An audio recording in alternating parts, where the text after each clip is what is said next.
دوسری طرف وزیر اعلیٰ سہیل آفریدی کی ناظرین گزشتہ روز حویلیہ میں تقریر کے بعد کئی جگہوں پر خطرے کی گھنٹیاں بج گئی ہیں۔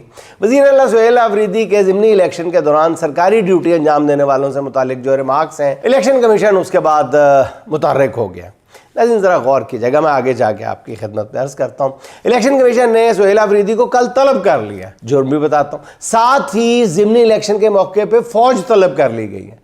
ناظرین صاف لگ رہا ہے کہ معاملات ٹکراؤ کی جانب لے جائے جا رہے ہیں۔ سہیل آفریدی نے ناظرین کہا کیا تھا کل؟ انہوں نے کہا تھا جی ایک بڑا امتحان آنے والا ہے، پاکستان میں کچھ بڑا ہونے والا ہے، اب ہمارے پاس ایک ہی راستہ بچا ہے اور وہ راستہ ہم اختیار کرنے جا رہے ہیں، وہ یقیناً تصادم کا راستہ ہوگا اور اسی جانب بڑھ رہے ہیں۔ ناظرین میں آپ کی رہنمائی چاہتا ہوں کہ ذرا آپ بھی سنیں دوبارہ کہ سہیل آفریدی نے کہا کیا تھا، اور جس کے خلاف الیکشن کمیشن نے فوج بھی طلب کر لی ہے اور ان کے خلاف پتہ نہیں کیا کیا کارروائیاں کی جا رہی ہیں، کل طلب بھی کر لی ہے اور افواہیں اڑ رہی ہیں کہ جی ایک صوبے کے چیف ایگزیکٹو کے خلاف کارروائی ہونے جا رہی ہے۔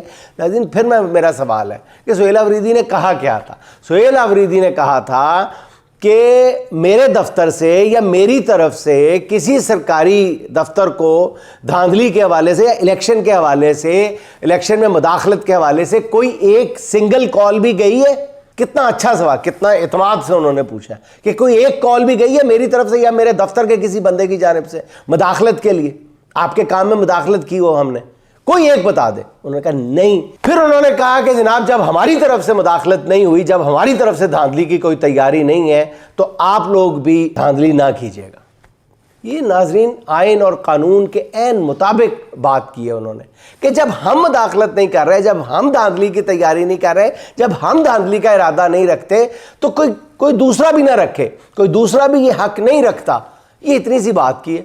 اور اس کے ساتھ انہوں نے کہا کہ اگر کوئی دوسرا بندہ آ کے، کوئی ادارہ، کوئی بھی آ کے یہاں پہ دھاندلی کرے گا تو اگر صبح کرے گا تو وہ شام نہیں دیکھ پائے گا، شام کا اندھیرا نہیں دیکھ پائے گا، اور اگر وہ رات کی تاریکی میں دھاندلی کرے گا تو صبح کا سویرا نہیں دیکھ پائے گا۔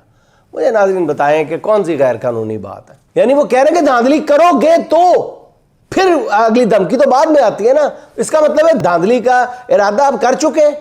بھئی یہ تو ان لوگوں کے لیے ہے نا کہ جو دھاندلی کریں گے، وہ کہہ رہے ہیں میں نے نہیں کی، آپ بھی نہ کرنا۔ ناظرین مجھے سمجھ نہیں آ رہی کہ یہ کون سا جرم ہے جو سہیل آفریدی نے کر دیا ہے۔ اس کو طلب کر لیا ہے، ایک صوبے کا چیف ایگزیکٹو ہے، آپ صوبوں کے درمیان منافرت پیدا کر رہے ہیں یار، کوئی پوچھنے والا نہیں ہے کسی سے۔ استغفر اللہ۔